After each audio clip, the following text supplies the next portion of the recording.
anamaka nene namaku unitoya namaka ala namutu mu ulu sukulu ala sukulu ala maku manata anata namaku ala sakatule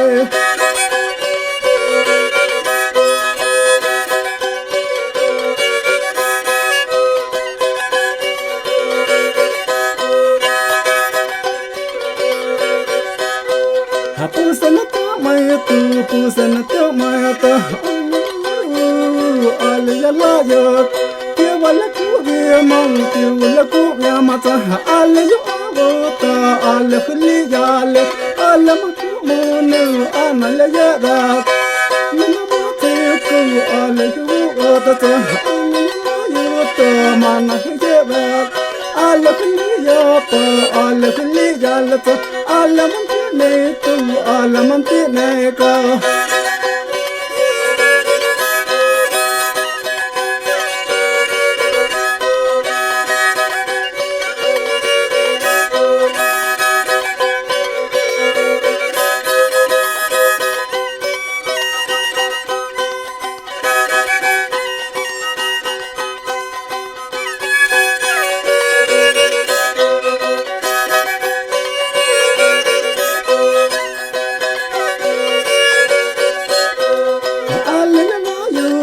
mana heya data ke wala be ya tu ale yo abata tu ata puya nane lu le yo ala ma ya khapana ala to to yo le tu ala ma ku ma ta sa ka lu le ole yo mo yo ta ke wala tu yo ma ta ma ka to ya nane lu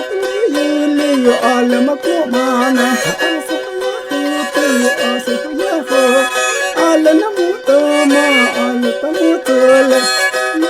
no tu ala panti nane ala yul tu ala khli yale tu na khlu tu asitna madane ala yu tu ala awatana sa ala tu yul tu ala makune ala tu yene ala khli yapa ala manti ne tu ala manti ne ka tu